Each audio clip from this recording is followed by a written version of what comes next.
أعوذ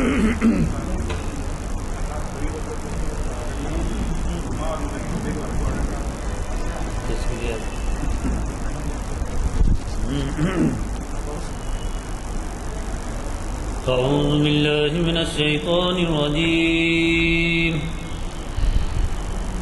بسم الله الرحمن الرحيم.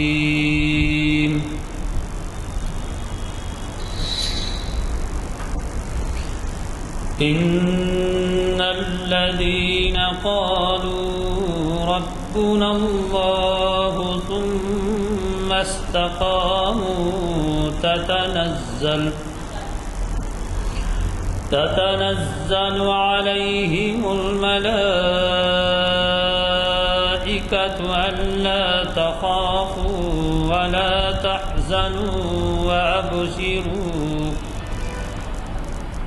وأبشروا بالجنة التي كنتم توعدون. نحن أولياؤكم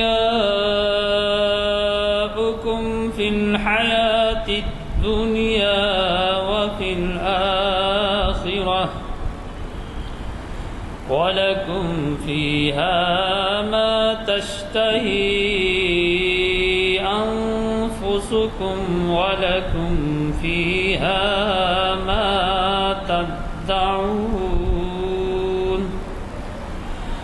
نزلا من غفور رحيم. ومن أحسن قولا ممن دعا إلى الله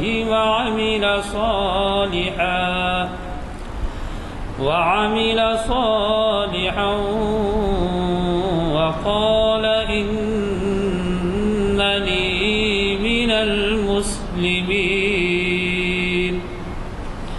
ولا تستوي الحسنة ولا السيئة ادفع بالتي هي أحسن فإذا الذي بينك وبينه عداوة كأنه ولي حميم.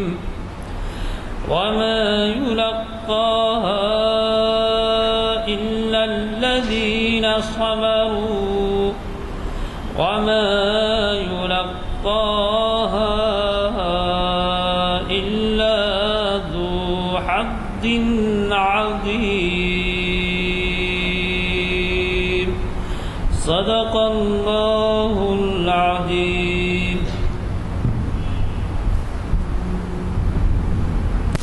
جامع مسجد عالیہ گن فاؤنڈری کے کانفرنس ہال میں یہ نشست بعنوان آخرت کا تصور شریعت کی روشنی میں منعقد ہو رہا ہے اور اسے مخاطب کر رہے ہیں اسلامک اسٹڈیز اسکالر مولانا سید عبدالرشید صاحب، اور یہ شریعت انفارمیشن سروس کی 536ویں نشست ہے۔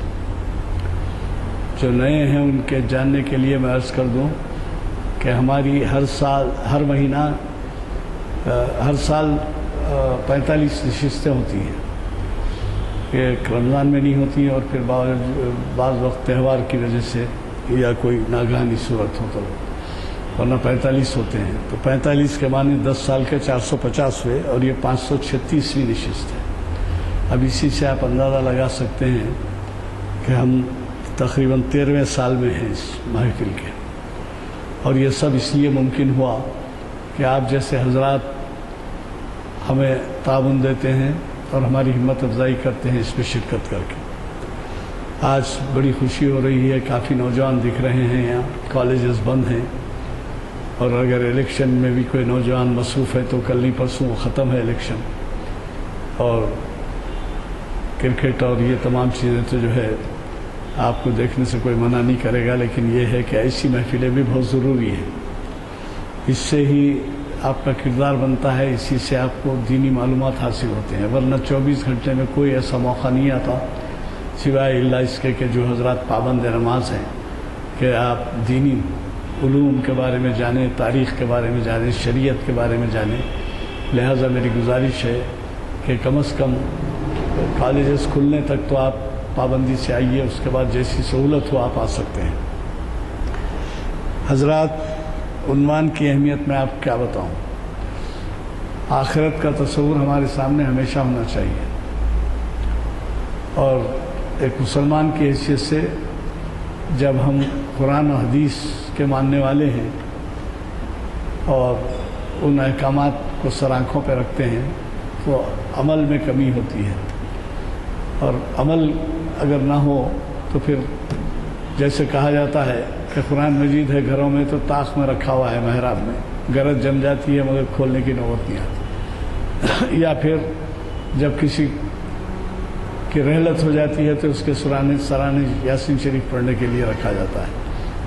قرآن شریف ہر بزرگ کے دور میں اس قدر زیادہ پڑھا جاتا تھا کہ آج شاید یہ بات کہی جا رہی ہے کہ دنیا میں سب سے زیادہ پڑھی جانے والی کتاب قرآن مجید ہے، لیکن یہ ابھی نہیں ہے، آج کی بات نہیں ہے، بلکہ ہمیشہ کی بات وہی ہے کہ قرآن مجید سب سے زیادہ پڑھے جانے والی کتاب ہے۔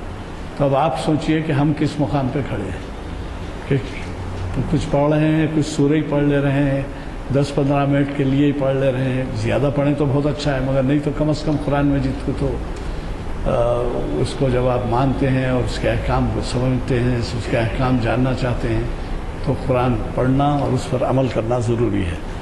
میں صرف اتنا ہی عرض کرتے ہوئے کہ کل تو ہماری نشست ہوگی درس تجوید اور قراءت کلام پاک، تو یہ 333ویں نشست ہے۔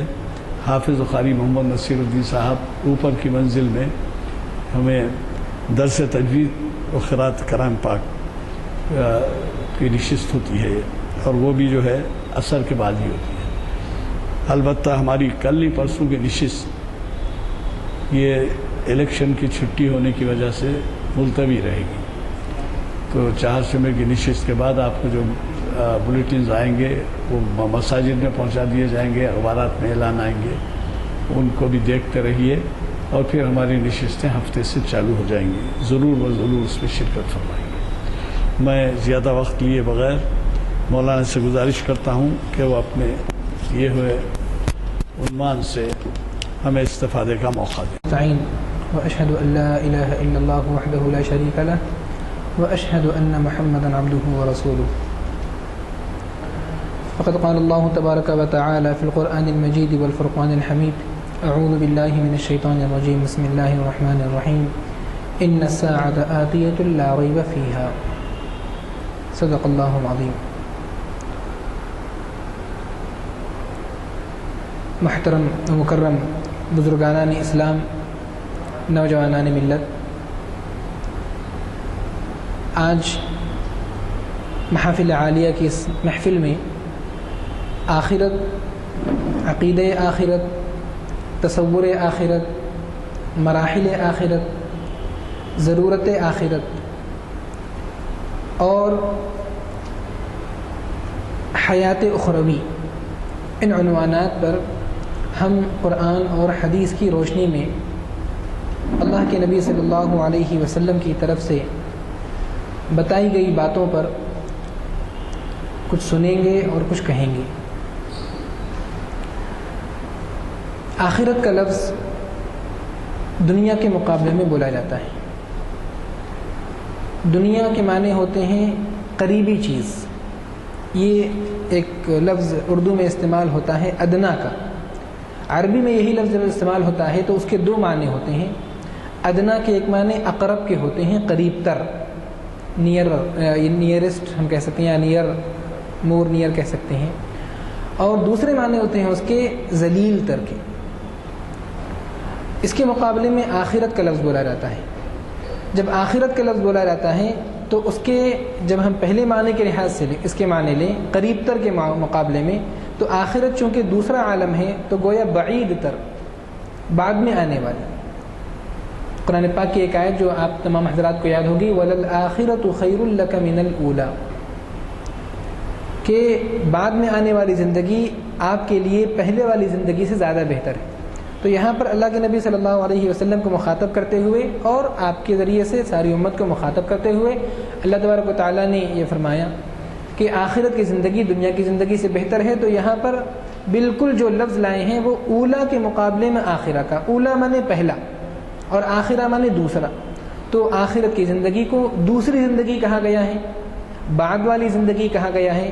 اور اگر ہم اس کو یہ معنی مراد لیں کہ ذلیل تر کے مقابلے میں, دنیا کے ایک معنی ہوتے ہیں جو اللہ کی نظر میں جس کی کوئی وقعت نہیں ہے, جیسا کہ احادیث میں آیا ہے کہ لو کانت الدنیا تعدل عند اللہ جناح بعوضہ لما سقى کافرا شربۃ ماء. اگر اللہ کے نزدیک دنیا کی اہمیت ایک مچھر کے پر کے برابر بھی ہوتی تو اللہ تعالیٰ کسی کافر کو ایک گھونٹ پانی نہ پلاتا.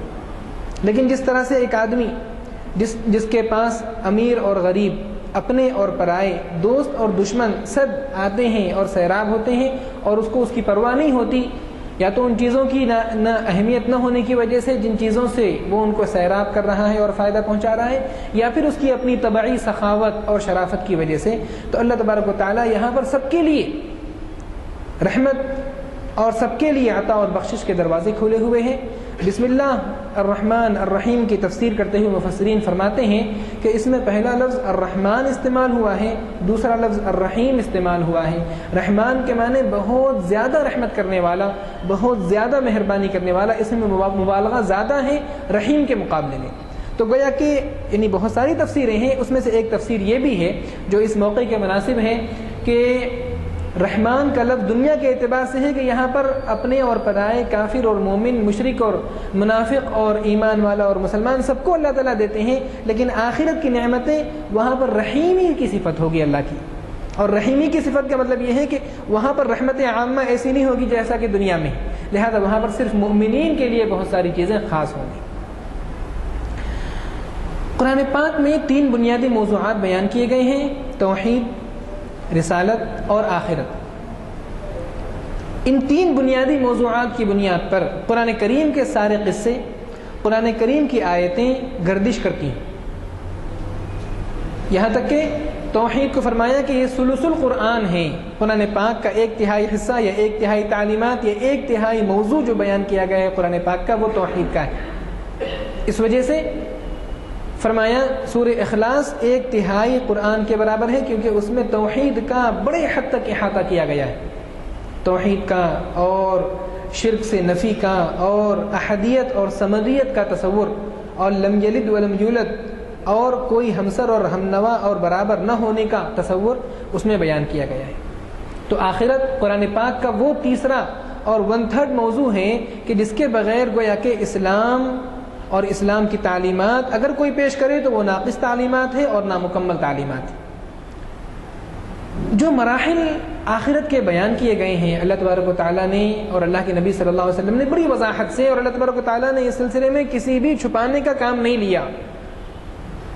میں یہ لفظ اس لیے استعمال کر رہا ہوں کہ آج تہذیب اور ترقی کے دور میں الفاظ کو سوچ سمجھ کے استعمال کیا جاتا ہے, نرم الفاظ جو کہ انسانوں کے کانوں میں اور سننے والوں کے کانوں میں گرا نہ گزریں, بلکہ یہ اختیار کیا جاتا ہے کہ وہ آواز یعنی جس طرف سے جس کی استعمال کی جائے اس کی آواز بھی نرم ہو.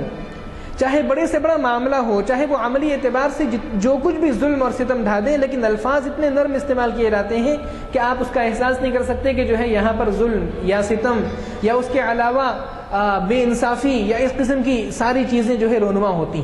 حالانکہ قانون کا دائرہ اور قانون کے تحت جو سزائیں اور قانون کے تحت جو انعامات دیے جاتے ہیں ان میں وہ زبان استعمال نہیں کی جاتی, لیکن میڈیا اور صحافت اور اس کے علاوہ مخاطب کرنے میں ان تمام چیزوں کا خیال رکھا جاتا ہے.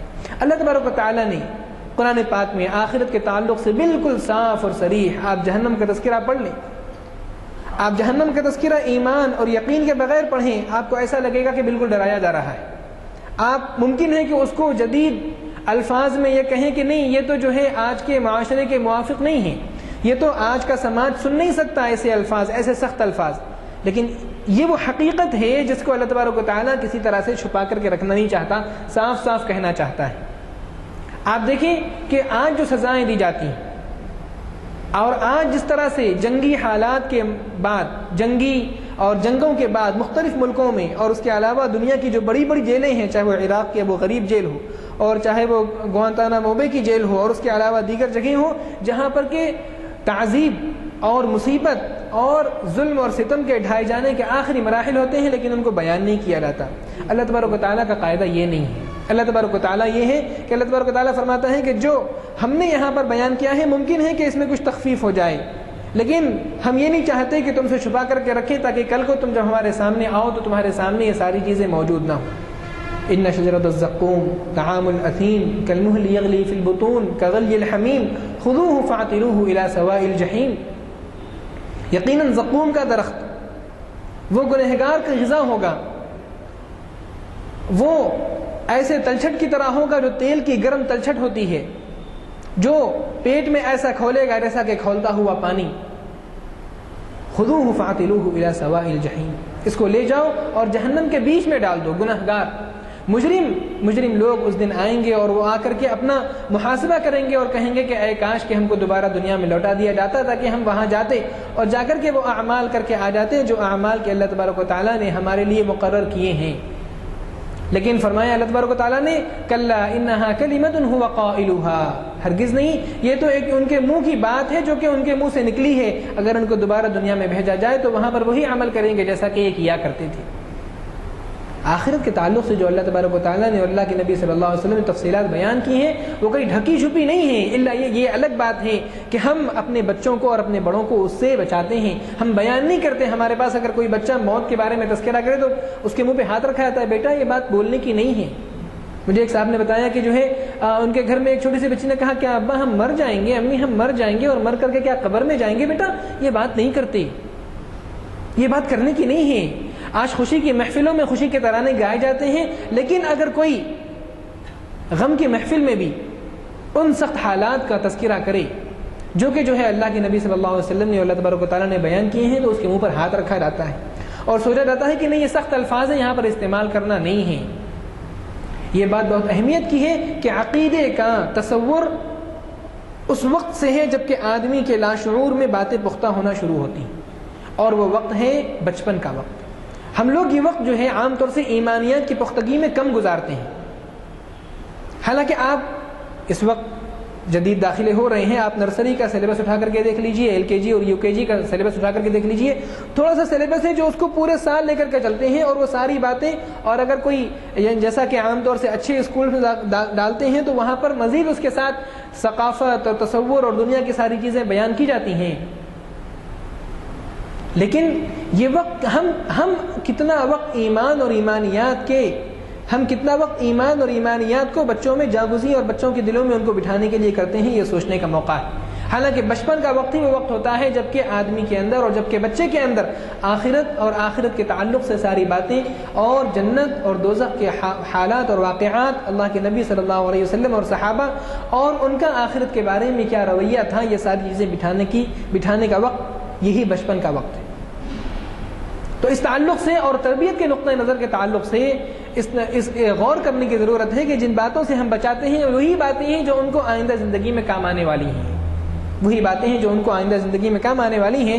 ہم لوگ ایک تجربہ آپ کے سامنے بیان کرتا چلوں کہ بچپن میں، یعنی بچپن سے آج سے تقریباً 10 سال پہلے اور یعنی 6 سال پہلے تک بھی جب میں مدرسے میں تھا تو ہم بچوں کے پاس جاتے تھے۔ مدرسے میں آپ جانتے ہوں گے کہ بھئی قال اللہ اور قال رسول کی سزائیں گوشتی ہیں، سب کچھ ہے، لیکن اس کے باوجود بھی اس بات کی بڑی ضرورت ہوتی ہے کہ پورے یعنی بہت سارے طلبہ ایسے ہوتے ہیں جن کا بیک گراؤنڈ ایسا نہیں ہوتا اور تربیتی نقطہ نظر سے وہ ان کو ضرورت ہوتی ہے، اور ہم نے ضرورت محسوس کی جس طرح اسکول اور کالج میں ضرورت ہوتی ہے۔ ہم جاتے تھے اور جو بچے چھوٹے ہیں ان کے پاس جا کر کے جب ہم بتاتے تھے تو وہ اتنا توجہ سے سنتے تھے جتنا کہ بڑے لوگ نہیں سنتے، اور وہ انتظار کرتے تھے اور کہتے تھے کہ بھائی آپ جو ہے اس مرتبہ اس ہفتے میں ہمارے پاس آنا چاہیے تھا، آپ کو نہیں آئے۔ تو آخرت کا تصور مومنوں کی زندگی میں اور ایمان والوں کی زندگی میں جو بٹھانے کی ضرورت ہے، اور اس تعلق سے اللہ کے نبی صلی اللہ علیہ وسلم کا جو طریقہ کار ہے بڑا عجیب و غریب طریقہ کار ہے۔ ایک مرتبہ اللہ کے نبی صلی اللہ علیہ وسلم نے، حضرت حذیفہ رضی اللہ عنہ فرماتے ہیں کہ اللہ کے نبی صلی اللہ علیہ وسلم نے فجر کے بعد بیان کرنا شروع کیا، یا یہ کہ آپ یوں کہہ لیں کہ اللہ کے نبی صلی اللہ علیہ وسلم نے فجر کے بعد ہم لوگوں کو مخاطب کرنا شروع کیا اور ظہر تک مخاطب کرتے رہے۔ اور اس کے بعد آپ نے ظہر کی نماز پڑھی، دوبارہ ممبر پر چڑھے، اور اس کے بعد اللہ کے نبی صلی اللہ علیہ وسلم نے ہم کو مخاطب کرنا شروع کیا اور عصر تک کرتے رہے، عصر کی نماز پڑھی، مغرب تک کرتے رہے اور مغرب کے بعد عشاء تک کرتے رہے، اور اللہ کے نبی صلی اللہ علیہ وسلم نے جو کچھ ہونے والا تھا قیامت تک اور قیامت تک کے جتنے فتنے جن کو اشراط الساعہ کہا جاتا ہے، قیامت کی نشانیاں، محدثین اپنی کتابوں میں اشراط الساعہ کے نام سے ایک مستقل عنوان ذکر کرتے ہیں جس میں جو ہے وہ سارے مراحل کا ذکر ہوتا ہے جو قیامت سے پہلے جو امور پیش آئیں گے، اور بڑے اہم امور ہیں وہ، ان کو جاننا ہم کو اپنی موجودہ زندگی میں بہت ساری گتھیوں کو حل کرنے والا ہے۔ اللہ کے نبی صلی اللہ علیہ وسلم نے تفصیل سے ان کو بیان فرمایا، جس نے یاد رکھا اس نے یاد رکھا، اور جو بھول گیا وہ بھول گیا۔ بڑے اہتمام سے اللہ کے نبی صلی اللہ علیہ وسلم اس طرف توجہ فرمایا کرتے تھے، بلکہ بچوں کو بھی۔ حضرت ابن عباس رضی اللہ عنہ کی عمر جب اللہ کے نبی صلی اللہ علیہ وسلم کا انتقال ہوا صرف 13 سال تھی۔ حضرت حسن رضی اللہ عنہ کی عمر تقریباً 8 سال تھی، اور حضرت حسین رضی اللہ عنہ کی عمر 6 سال تھی۔ اور ان چھوٹے چھوٹے بچوں کو بھی اللہ کے نبی صلی اللہ علیہ وسلم خاص موقع پر مخاطب فرما کر کے کہتے تھے، یا غلام انی اعلمک کلمات، اے بچے میں تم کو چند چیزیں سکھاتا ہوں، یاد رکھو۔ اور آپ یقیناً یاد رکھیں گے، آپ اپنے پرانے بچپن کے تجربے یاد کریں، پھر دیکھیں کہ جو ہے کس طرح سے ان کا جو ہے آپ کی موجودہ زندگی میں اثر ہے۔ آخرت قرآن کریم نے اور اللہ کے نبی صلی اللہ علیہ وسلم نے اس پر اتنا زور کیوں دیا؟ ابھی ہمارے بزرگ اور قرآن کریم کی جنہوں نے تلاوت کی، انہوں نے جو آیات پڑھیں وہ آیات بہت ہی برموقع اور بامحل تھیں۔ ان الذين قالوا ربنا الله ثم استقاموا تتنزل عليهم الملائكة الا تخافوا ولا تحزنوا وابشروا بالجنة التي كنتم توعدون۔ یقیناً وہ لوگ جو لوگ ایمان لائے اور انہوں نے استقامت اختیار کی، وہ لوگ جمے رہے اس قول پر، ہر حال میں وہ جمے رہے۔ قالوا ربنا الله ثم استقاموا، اس جملے کو یاد کریے، تھوڑی دیر کے بعد ہم اس کی طرف دوبارہ لوٹیں گے۔ جنہوں نے کہا کہ ہمارا رب اللہ ہے اور اس پر جمے رہے۔ تتنزل علیہم الملائکۃ الا تخافوا، ملائکہ موت کے وقت ان کے پاس نازل ہوتے ہیں اور کہتے ہیں کہ تم ڈرو نہیں اور کوئی غم نہ کرو، آئندہ کے بارے میں کوئی خوف نہ ہو، گزشتہ کے بارے میں کوئی غم نہ ہو۔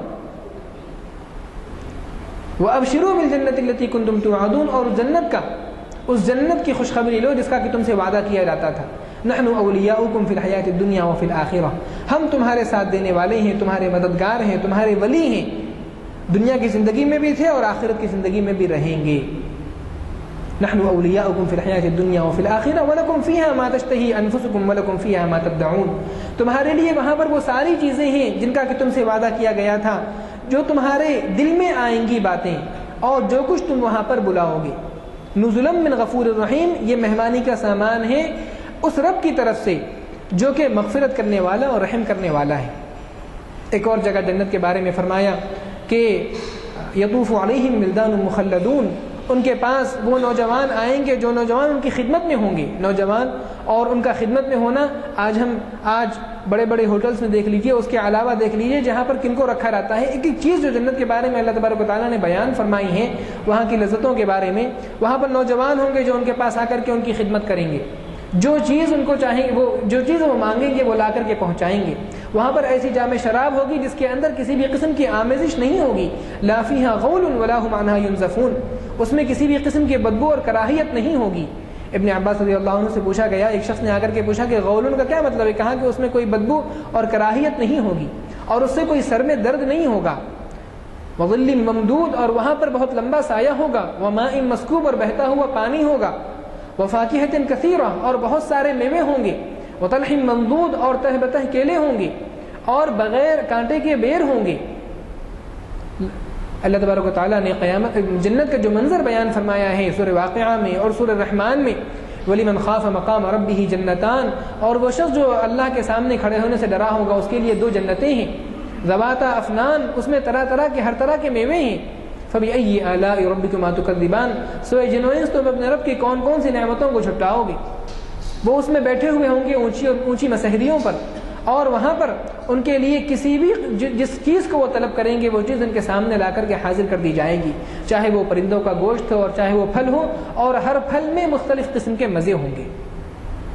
یہاں پر ہم رک کر موجودہ سماج کی اس چیز کو دیکھیں اور موجودہ فلسفے جو آج دنیا میں لیڈ کر رہے ہیں، جو فلسفے دنیا کو چلا رہے ہیں، اس میں سے ایک فلسفہ ہے لذت اندوزی اور لذت پسندی کا فلسفہ، کہ بابر بعیش کوش کے عالم دوبارہ نیست، جتنا عیش کرنا ہے یہاں پر عیش کر لو کہ یہ دنیا دوبارہ نہیں ملے گی۔ یہ چیز جو عریانیت اور حیوانیت پسندی اور ہر چیز کو اس کے یعنی آخری درجے میں غلو اور اسراف، ہر چیز میں اسراف اور ہر چیز میں غلو، جدید تہذیب کا ایک بڑا المیہ حضرت مولانا ابو الحسن علی ندوی رحمۃ اللہ علیہ اکثر کہا کرتے تھے کہ جدید تہذیب کا بڑا المیہ یہ ہے کہ یہاں پر لذتوں کی اور لذتوں کو پورا کرنے والی چیزوں کی اتنی بھرمار ہے کہ اس کو جدید یعنی اسباب کا حیضہ ہو گیا ہے۔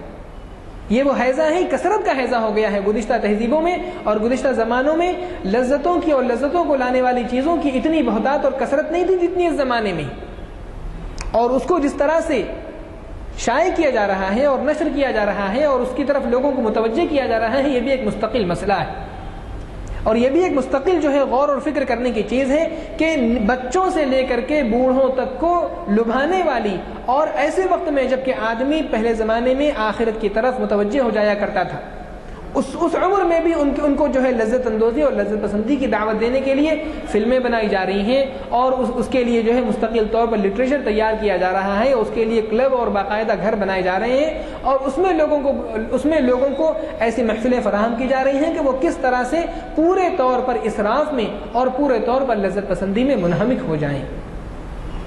یہ مسئلہ ہے۔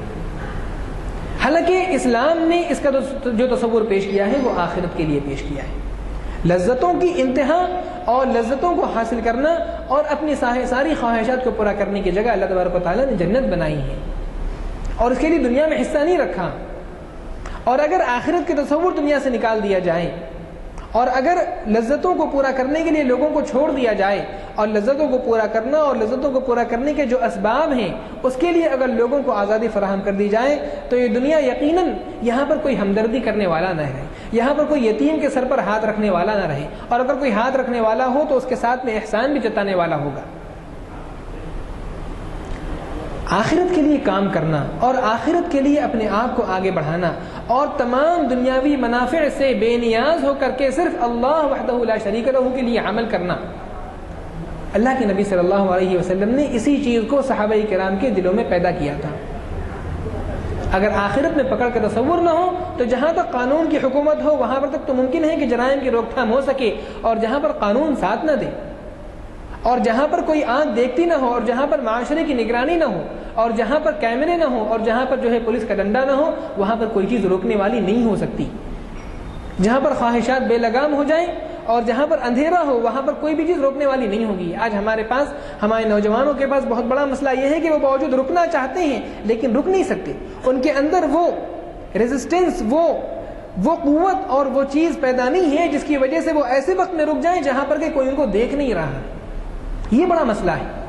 بہت سے نوجوان مرد اور بہت سی نوجوان عورتیں، ان کے ساتھ مسئلہ یہ ہے کہ وہ باوجود رکنا چاہتے، وہ جانتے ہیں کہ بہتر یہ ہے لیکن بہتر کو اختیار نہیں کر پا رہے ہیں، وہ جانتے ہیں کہ اولا کیا ہے لیکن اولا کو پکڑنے کے لیے ان کے ہاتھوں میں قوت نہیں۔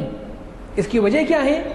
آخرت کے ایمان کی کمزوری، اللہ کے پاس اللہ کے سامنے پیش ہونے کی پر جو ایمان ہے اس ایمان کی کمزوری۔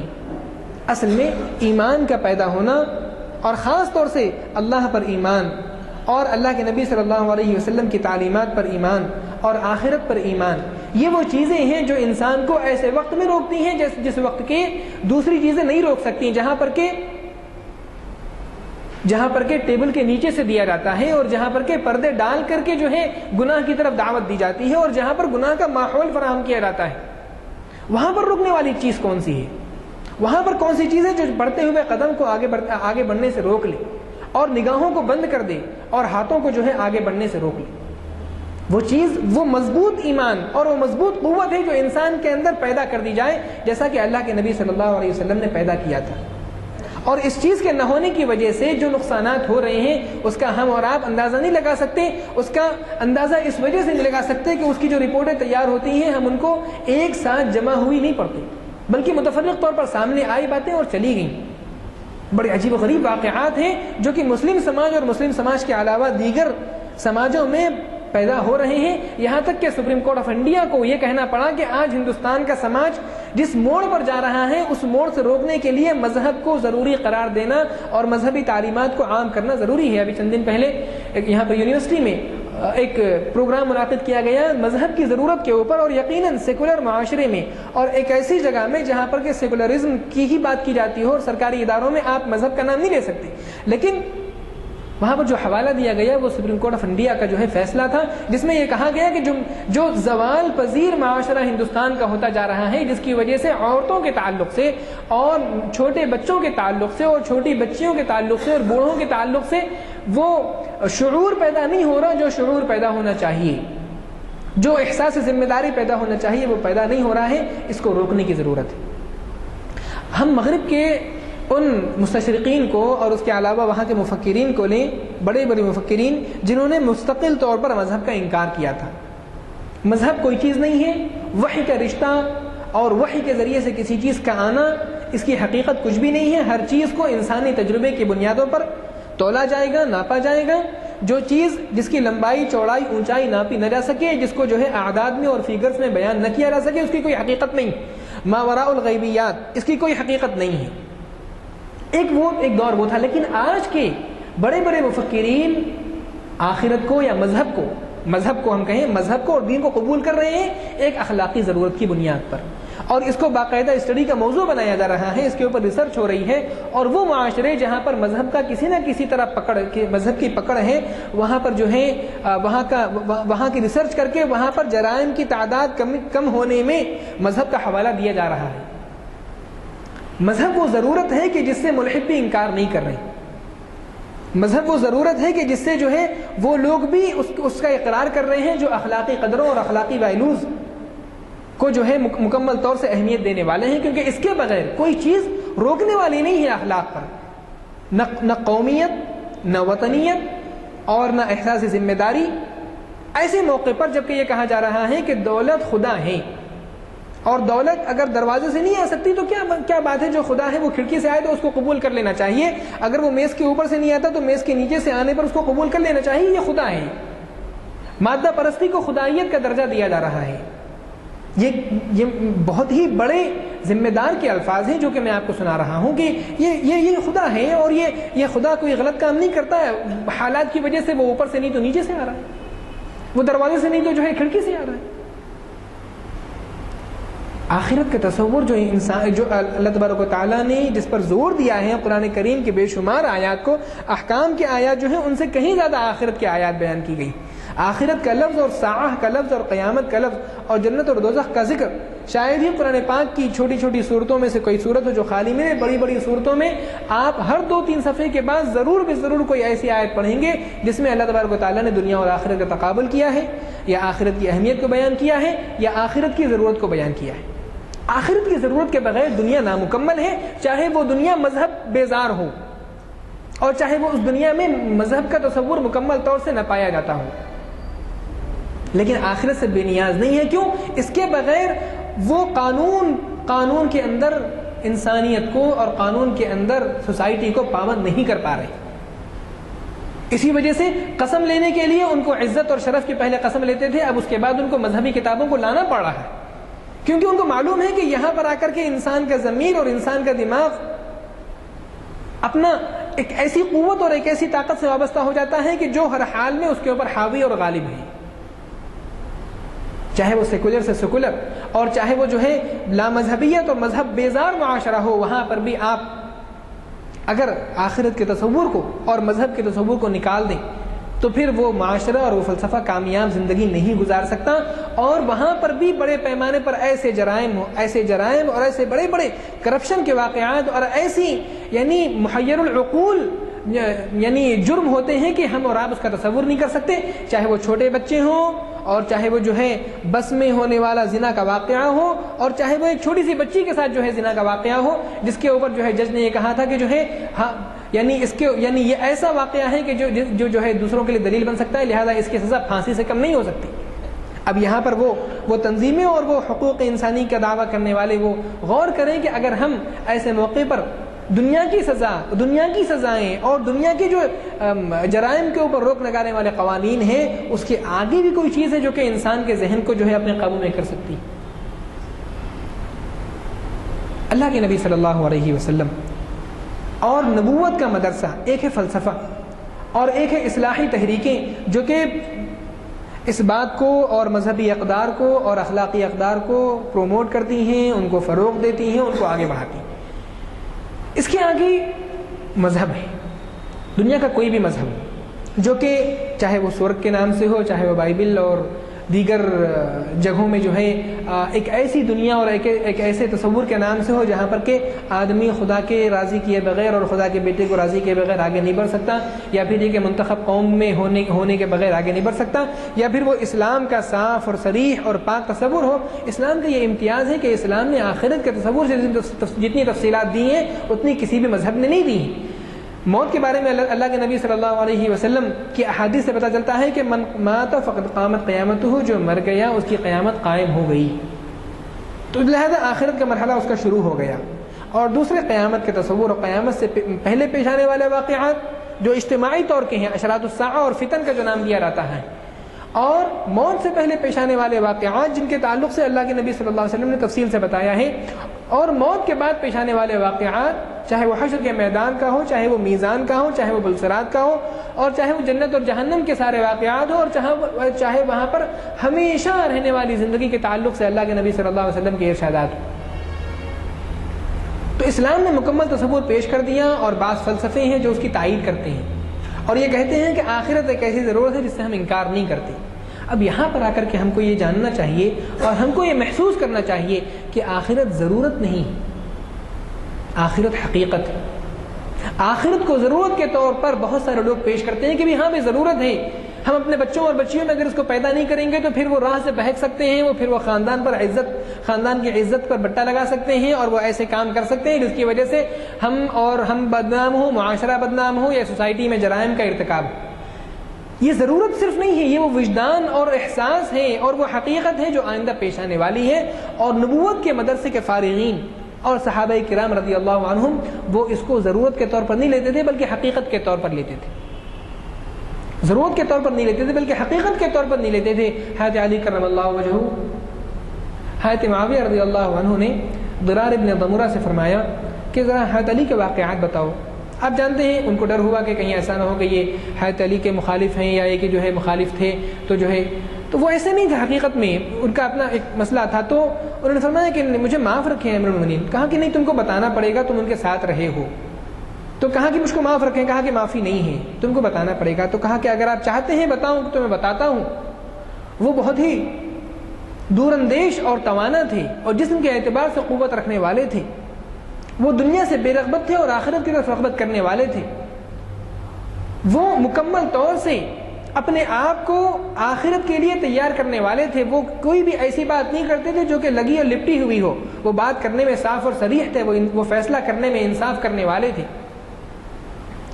یقیناً میں نے ان کو ایسے حالات میں دیکھا ہے جبکہ رات کی تاریکی نے اپنے پردے ڈال دیے، اور جبکہ کوئی بھی ان کو دیکھنے والا نہیں تھا، اور وہ محراب میں کھڑے ہو کر کے اپنی داڑھی کو اپنے ہاتھ میں لے کر کے فرماتے تھے کہ اے دنیا، یا دنیا غری غیری لقد بتتک ثلاثا، اے دنیا میں نے تجھ کو 3 بار چھوڑ دیا ہے، 3 بار جو ہے تجھ کو چھوڑ دیا ہے، اب تیری طرف آنے کا کوئی راستہ نہیں ہے۔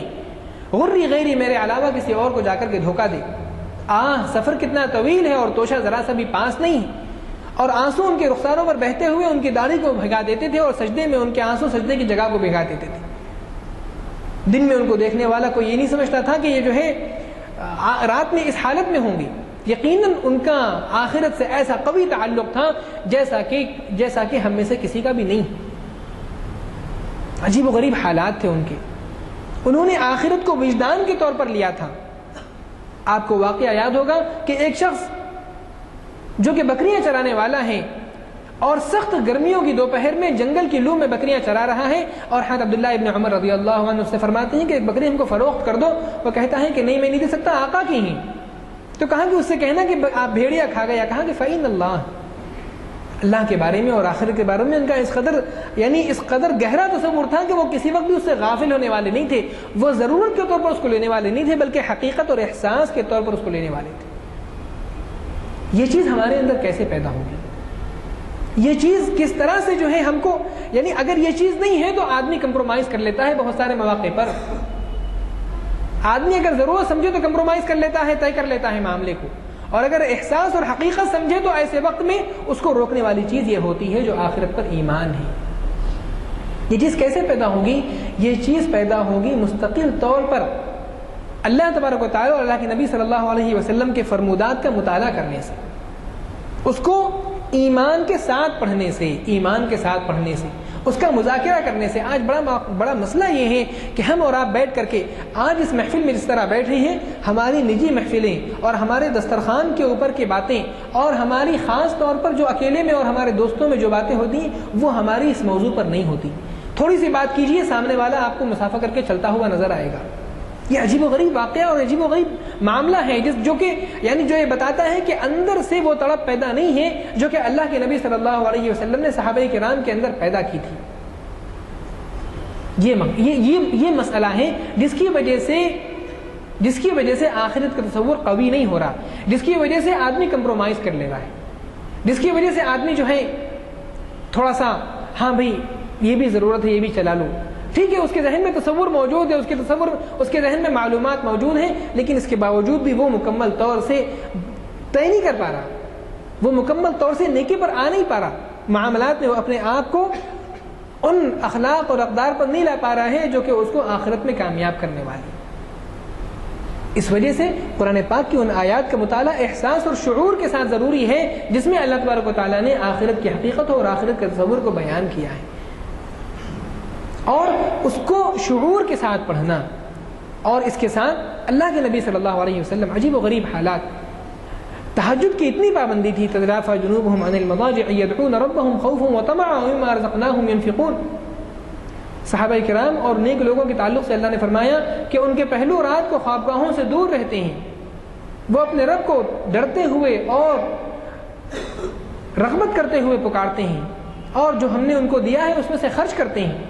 فلا تعلم نفس ما اخفي لهم من قرة اعين، اس کے فوراً بعد اللہ نے فرمایا کوئی بھی نہیں جانتا کہ ہم نے ان کے لیے خزانہ غیب میں کیا سامان تیار کر رکھا ہے، جزاء بما كانوا يعملون۔ اللہ کے نبی نے فرمایا کہ اللہ تبارک و تعالیٰ نے اللہ فرماتے ہیں، حدیث قدسی ہے، اللہ فرماتے ہیں اعددت لعبادی الصالحین ما لا عین رأت ولا اذن سمعت ولا خطر على قلب بشر، ہم نے اپنے نیک بندوں کے لیے وہ چیزیں تیار کی ہیں جو نہ کسی آنکھ نے دیکھی اور نہ کان نے سنی اور نہ کسی کے دل پر ان کا خیال گزرا۔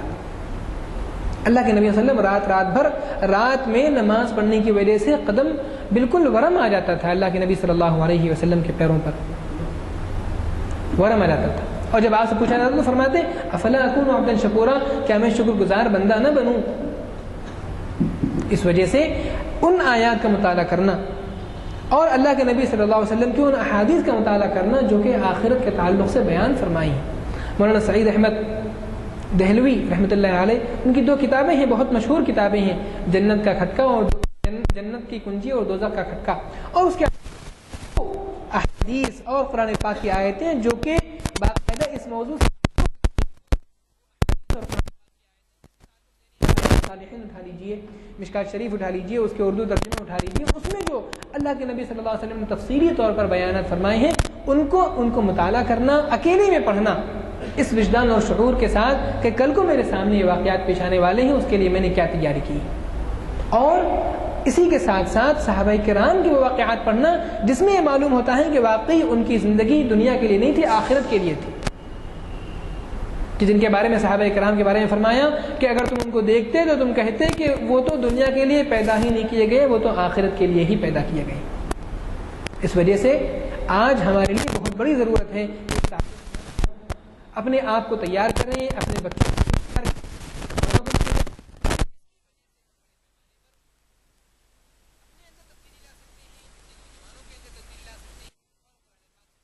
دوبارہ استوار ہو سکتا ہے۔ اللہ تبارک و تعالی ہم کو اس تعلق سے فکر کرنے کی، غور کرنے کی، مطالعہ کرنے کی، اور اس کو ضرورت سے آگے بڑھ کر کے حقیقت اور وجدان اور شعور میں لانے کی توفیق عطا فرمائے، آمین۔ وآخر دعوانا ان الحمد للہ رب العالمین۔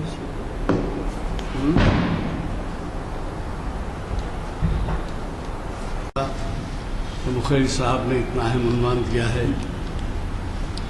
آپ خالد سیف اللہ رحمانی صاحب کا جو مدرسہ ہے اس سے وابستہ ہیں۔ بڑی خوشی کی بات ہے کہ انہوں نے مختصر سے وقت میں دریا کو کوزے میں بند کیا ہے۔ یہ آپ کا ہمارا کام ہے کہ ایسی اچھی باتیں سننے میں جب آتی ہیں تو اس پہ عمل کی کوشش کی جائے. صرف یہ نہیں کہ صاحب مولانا کا کیا خاص کتاب تھا، بہت اچھی باتیں کہیں اور سب کہیں، اور پھر اس کے بعد ہم اس پہ عمل پیرا نہ ہو. اس سے حاصل کیا ہوگا؟ اگر آپ عمل کرتے ہیں تو پھر کچھ حاصل ہے. چنانچہ علامہ اقبال ایک شعر میں فرماتے ہیں، عمل سے زندگی بنتی ہے جنت بھی جہنم بھی. عمل سے زندگی بنتی ہے جنت بھی جہنم بھی، یہ خاکی اپنی فطرت میں نہ نوری ہے نہ ناری ہے. نوری اور ناری کا مطلب یہ ہے کہ انسان مٹی سے بنا ہے، فرشتے نور سے بنے ہیں. تو یہ کہا جاتا ہے کہ یہ خاکی یعنی مٹی اپنی فطرت میں نہ نوری ہے نہ ناری ہے. اگر آپ عمل کرتے ہیں تو سب کچھ ہے، نہیں تو پھر کچھ بھی نہیں. اور یہ علامہ اقبال کو شاعر اسلام بھی کہا گیا ہے. لہذا میری گزارش ہے کہ اس پہ عمل پیرا ہوں. اور پھر دوسری بات یہ کہ میں نے جیسے پہلے کہا ہے، یہاں پر اقبالیات کی جو محفلیں ہوتی ہیں وہ 700 محفلیں، 700 سے زائد محفلیں اب تک ہو چکی ہیں اقبالیات کی، اور 750 سے زائد ہو چکی ہیں. جب 45 ہر سال ہوتی ہیں تو آپ اندازہ لگائیے کہ 750 کے کتنے 18-20 سال ہو جاتے ہیں. وجہ کیا ہے؟ وجہ یہ ہے کہ علامہ اقبال کی جو بلند خامت شخصیت ہے وہ بین الاقوامی طور پر انہیں تسلیم کیا جاتا ہے. تو ویسے شاعر کے کلام سے استفادہ کریں. اور وہ کیا ہے؟ وہ کلام میں قرآن، حدیث، تاریخ اسلام، فلسفہ، یہ چیزوں کی بات. ورنہ کوئی ایسی بات نہیں ہے جیسا ان کا کلام ہے سارے جہاں سے اچھا ہندوستان ہمارا، وہ درس نہیں ہوتا ہے. یا وہ درس نہیں ہوتا جن میں ہمالیہ، کوہ ہمالیہ وہ کھڑا ہے بند، وہ اس کے پاس باں ہمارا وہ فلاں فلاں. تو یہ نہیں ہوتا. قرآن حدیث کے بارے میں باتیں ہوتی ہیں. کوشش کیجئے. ہر چہارشنبہ محفل ہوتی ہے. آپ نے بہادر علی کا نام سنا ہوگا، ان کے ہاں بھی ہر چہارشنبہ محفل ہوتی تھی. اور یہ بین الاقوامی طور پر مسلمہ شاعر ہیں، اسلامی اصولوں کے، اسلامی فلسفے کے اور قرآن حدیث کے انٹرپریٹیشن کے، توضیحات کے. لہٰذا میری گزارش ہے کہ ان محافل میں بھی آپ شرکت کریں. یہ 4 شعبے کو نہیں ہے. آپ دیکھیے ایک دفعہ آ کے شرکت کر کے دیکھیے کہ آپ کو کیا حاصل ہو. اور پھر اسی طریقے سے تاریخ اسلام، اگر معمولی سے اگر تاریخ اسلام کے بارے میں سوال کریں تو ہم جواب دینے کے لیے تیار نہیں. معلومات ہی نہیں. میں اتفاق کی بات یہ تھی کہ بڑے بڑے کالجز میں ایک انٹرویو بورڈ ہوتا ہے. تو لیکچررز اور پروفیسرز کا اپوائنٹمنٹ ہوتا ہے اس میں. اور وہ بورڈ جو ہوتا ہے اس میں یونیورسٹی کا نمائندہ آتا ہے، گورنمنٹ کا نمائندہ آتا ہے. اب مثلاً طبیعت، فزکس یا میتھمیٹکس.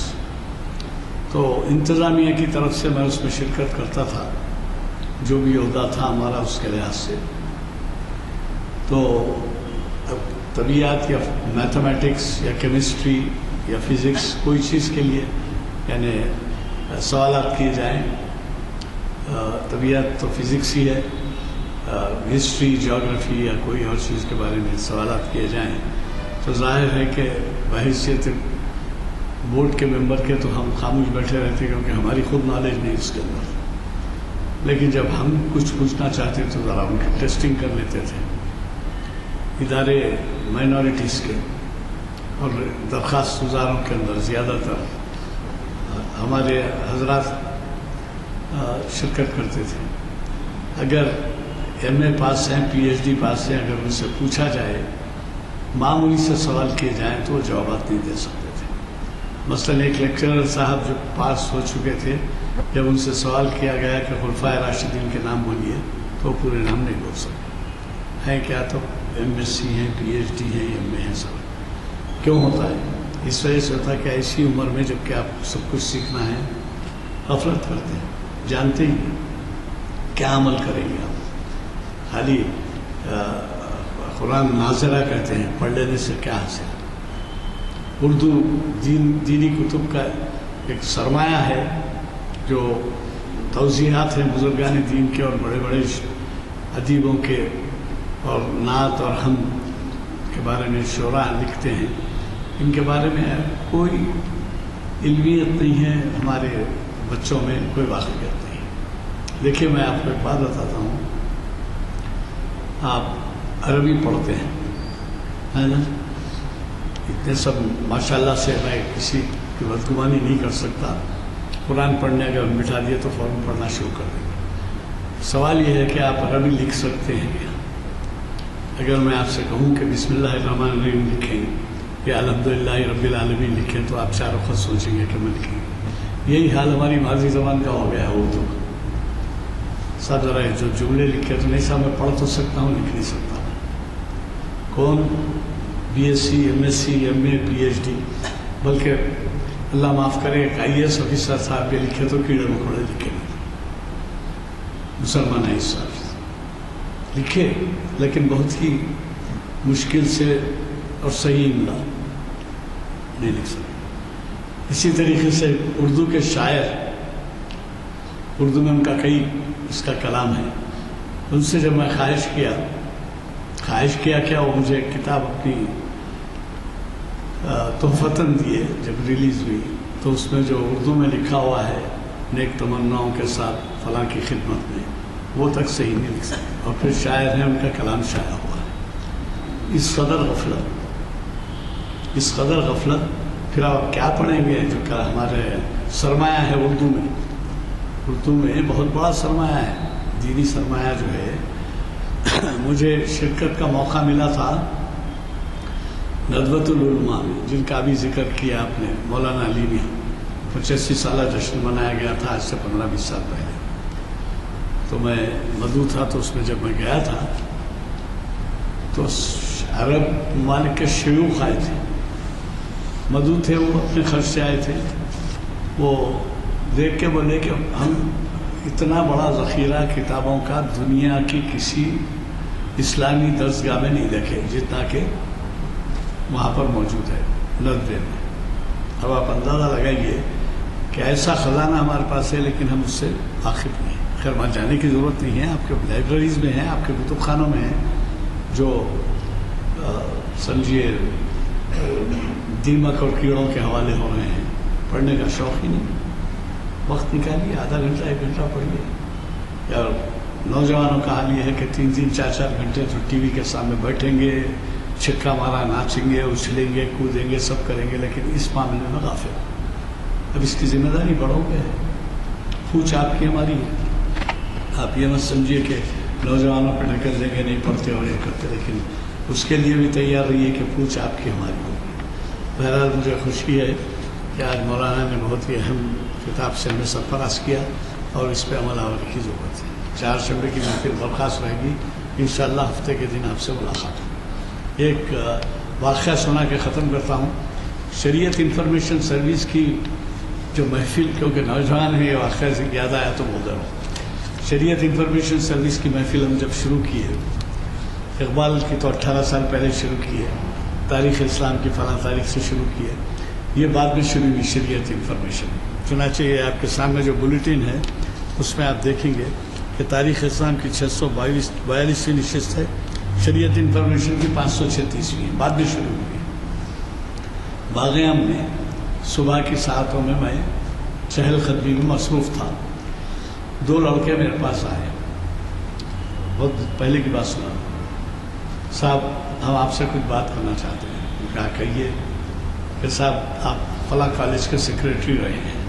میں بولا جی ہو سیکریٹری رہا ہوں، تو ذرا کچھ آپ سے بات کہنی تھی، اس وجہ سے جرأت کر رہے ہیں۔ میں نے کہا وہی ہے۔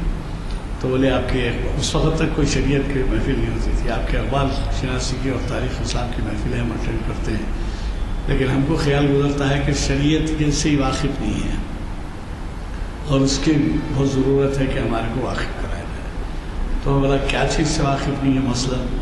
تو بولے ہم شادی بیاہ کے مسائل سے واقف نہیں ہیں، ہم وصیت کے مسائل سے واقف نہیں ہیں، وراثت کے مسائل سے واقف نہیں ہیں، سمجھے نا آپ. اسی طریقے سے وہ گناتے چلے گئے کہ ہم یہ اس سے واقف نہیں ہیں. اب ظاہر ہے شادی بیاہ کا مسئلہ تو آپ کو معلوم ہے کتنے طلاق ہو رہے ہیں آج کل. بڑے بڑے واقف ہی نہیں ہیں تو کیا کریں گے, یہ بولے وہ. تو اس وقت مجھے خیال آیا کہ یہ محفل ہونا چاہیے شریعت انفارمیشن. انہوں نے اور جو بات بہت ہی چپتی بھی بولی وہ یہ کہ صاحب ہم 4 یہاں پر آئے تھے, 4 میں سے 2 واپس ہو گئے. ہم 3 مسلمان بچے تھے اور 1 بچہ ہندو تھا. تو وہ ہندو بچہ یہاں اعتراض کر دیا کہ بھئی یہ کیا طریقہ ہے تم لوگوں کے پاس, مسلمانوں کے پاس, کہ طلاق طلاق طلاق بولتے ہی طلاق ہو جاتا. تو اب مسئلے سے واقف نہیں ہیں تو خاموش ہو جانا چاہیے. ایک مسلمان بچہ اس کی تائید کر دیا یہ بول کے کہ واقعی یہ کیا مذاق ہے, بولے کہ طلاق طلاق بولے تو ہو جاتا ہے کیا طلاق. تو یہ جب دونوں چلے گئے تو وہ دونوں میرے پاس آئے, آ کے بولے صاحب یہ کیفیت ہے کہ مسلمان بچہ ہندو کی تائید کر رہا ہے اور یہ بول رہا ہے کہ آپ کے احکام غلط ہیں بول رہا ہے. اب آپ اندازہ لگائیے کہ کیا کس قدر مایوسی اور کس قدر افسوسناک بات ہے کہ ہم کس دور سے گزر رہے ہیں کہ ہمارے بچے ان مسائل سے اوقاف کہیں نہیں جانتے کیا ہے اوقاف. اوقاف کیا ہے نہیں جانتے. تذکرتاً میں عرض کر دے رہا ہوں, وقف, توقف, اوقاف, موقف عربی زبان کی خصوصیت ہے. مولانا بیٹھے میں زیادہ نہیں بول سکتا. ایک ہی لفظ کے اس پہ جو ہے کئی گھومتے ہیں اس کی ترکیب, جیسے عالم, علوم, علم, عمل, کیا کیا ہیں اس کے ڈیریویٹیوز کے یہ ویسے ہوتے ہیں. تو وہ جو ہے اس کا کہنا یہ صحیح ہے. اوقاف جو ہے مطلب یہ ہے کہ آپ کوئی جائیداد کی چاہے معاملت کر سکتے ہیں, لیکن جب وہ وقف ہو جاتی ہے تو اللہ کی ملکیت ہو جاتی ہے. یعنی وقف کے معنی یہ ہے کہ ملکیت موقوف, خدا کی ملکیت ہے. وہ آپ میں بیچ نہیں سکتے, قبضہ نہیں کر سکتے, کھا نہیں سکتے, پی نہیں سکتے, اس کے جو ہے استعمال میں نہیں سکتے. وہ اللہ کی ملکیت ہے. اللہ کی ملکیت کی جو گد بن رہی ہے آج وہ آپ کے سامنے ہے, جو اوقاف کے مسائل آپ کے سامنے آ رہے ہیں. تو وقف, اب جو لوگ عربستان گئے ہوں گے وہاں دیکھے ہوں گے کہ اسٹاپ لکھا ہوا رہتا نا, وقف بول گیا رہتا ہوں. وہاں یار اسٹاپ نہیں رہتا سعودی عرب میں. انگلش میں لکھا تو لکھا ہوگا وقف, توقف, ٹھہرو, واقف, علم ہونا, موقوف, یہ تمام ایک ہی لفظ کے اطراف گھومتے ہیں. تو میرا کہنے کا مطلب یہ ہے کہ ایسے مسائل سے واقفیت ہوتی ہے جب آپ یہ شریعت انفارمیشن میں آتے ہیں. کچھ تو وقت نکالیے. 3 محافل ہوتی ہیں ہفتے میں. کبھی اقبال پہلے تو تینوں میں شرکت کریں تو بہت اچھی بات ہے. جن حضرات کے دل دماغ میں اتری ہے وہ تو آتے ہی, دور دور سے آتے ہیں. میں آپ سے کیا عرض کروں, یہاں ایسے لوگ ہیں جو ان محفل کے آغاز سے آتے ہیں آج تک. فاصلہ ہے ان کے, فاصلہ حائل نہیں ہوتا ان کے درمیان. بس کا کرایہ ہو, آٹو ہو, یہ ہو, کچھ ہو, لیکن وہ برابر گل پڑ کے یہاں پر آتے ہیں اور بیٹھتے ہیں. تو 3 محافل ہوتی ہیں, کم از کم 1 محفل, 2 محفل, 3 نہ ہو تو 2 نہ ہو تو 1. دیکھیے کبھی اقبال شناسی میں بیٹھیے, کبھی اس سے بیٹھیے, اور بچوں کے ساتھ لائیے. کالجز بند ہیں, جت قدر ہو سکے تعداد میں آئیے. میں بہت زیادہ آپ کا وقت لے لیا, بہت بہت مشکور ہوں کہ آپ نے, اور اللہ تعالیٰ کا شکر ادا کرتا ہوں کہ ایسی محفل میں شرکت کا مجھے بھی موقع ملا اور آپ سب کو بھی شرکت کا موقع ملا. جو کہ دعا ہو چکی ہے, محفل برخاست کی جاتی ہے.